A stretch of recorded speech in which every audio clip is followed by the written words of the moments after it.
Di sini kami dari kelompok 4 yang beranggotakan Jepanya Surbati, Edward Rocky, Tan Brian, Dennis Marco, dan Tan Sri Utajulo. Pertama, kami akan menjelaskan pengertian audit TI. Audit teknologi informasi atau audit TI adalah suatu proses pemeriksaan dan penilaian terhadap sistem teknologi informasi yang digunakan dalam sebuah organisasi. Tujuan dari audit ini adalah untuk memastikan bahwa sistem tersebut dapat berjalan dengan baik, aman, dan mampu mendukung kegiatan organisasi secara efektif dan efisien. Proses audit TI. Tahapan utamanya ada perencanaan, yaitu menentukan prosedur audit. Yang kedua ada pelaksanaan atau pemeriksaan, yang dimana untuk menganalisis data secara detail. Yang ketiga ada pelaporan, memberikan opini audit, teknologi membuat proses audit. Opini audit, teknologi membuat proses audit ada untuk biar lebih cepat, lebih akurat, dan lebih terstruktur.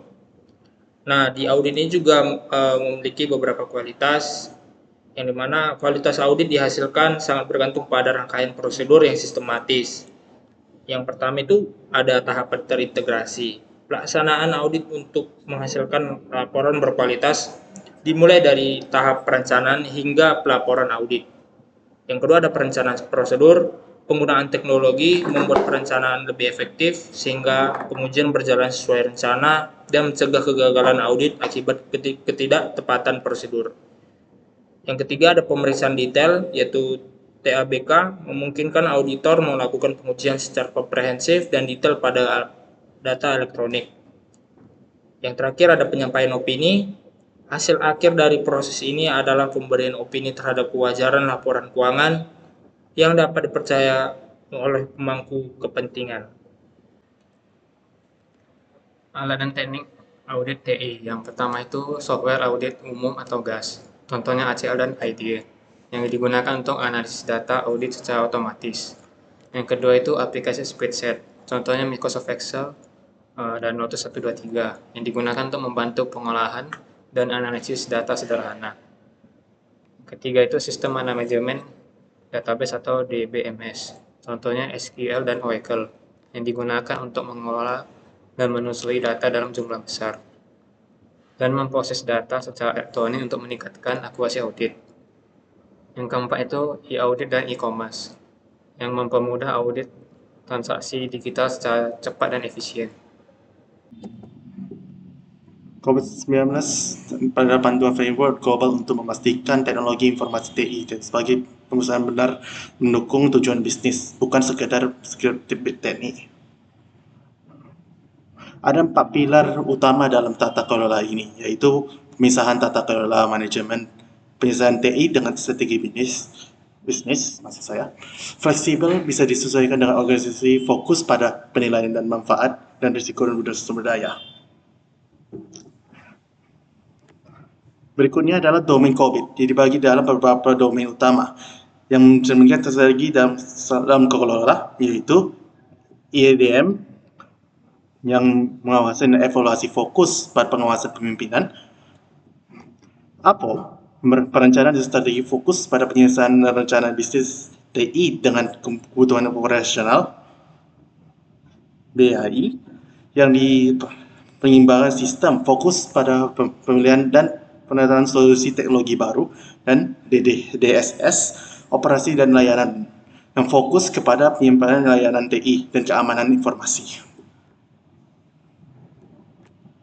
Penelitian dalam jurnal mengukur sejauh mana proses TI telah dijalankan dalam skala 0 hingga 5. Tapi saya akan mulai dari level 2, yaitu manage yang proses dalam direncanakan dan dipantau tapi belum ditratasi secara operasional. Yang di level 3 adalah define-nya, yang proses sudah terinspirasi dan seluruh organisasi. Dan terakhir adalah level 4 dan 5, proses yang sudah terukur dan kuantitatif dan dilakukan inovasi dan atau optimize. Berdasarkan standar ISO 31000, alur kerangka kerja manajemen resiko meliputi penilaian resiko dengan 3 langkah. Pertama, mengidentifikasi resiko untuk ancaman. Proses mencari dan mencatat kemungkinan resiko yang dapat terjadi. Kedua, menilai kemungkinan probabilitas risiko akan terjadi dan dampak yang diberikan. Ketiga, menentukan prioritas risiko dan menentukan bagaimana metode untuk mengatasinya. Lalu, risiko dikelola dengan strategi mitigasi, transfer, atau penerimaan risiko. Pertama, mitigasi risiko, yaitu upaya untuk mengurangi dampak risiko atau mengurangi kemungkinan risiko. Kedua, transfer risiko, yaitu mengalihkan risiko atau dampaknya kepada pihak lain, seperti asuransi atau outsourcing. Ketiga, penerimaan risiko. Penerimaan risiko dengan pertimbangan kalau dampak risiko kecil atau dapat ditoleransi. Standar manajemen proyek. Penelitian berfokus pada proses perancangan dan pengendalian proyek berdasarkan standar PMBOK edisi ke-6 dan ke-7.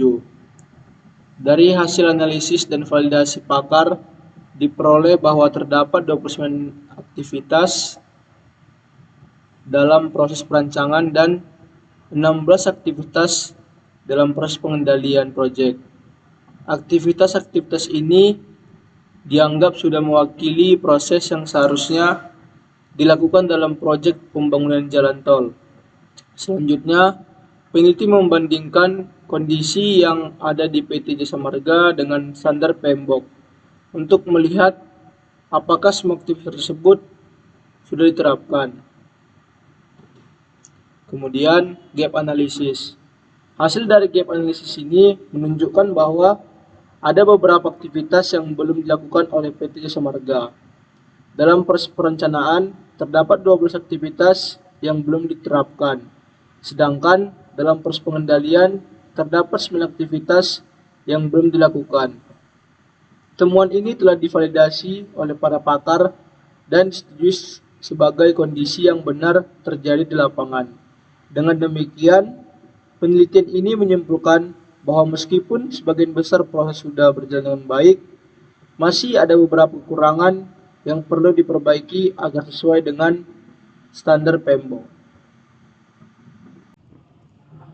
Kemudian yang terakhir ialah kesimpulan, teknologi sangat penting dalam audit TI itu, yang gunanya membantu mempercepat proses, meningkatkan akurasi, dan mendeteksi risiko. Namun perlu juga yang adanya pengelolaan risiko dan kompetensi auditor.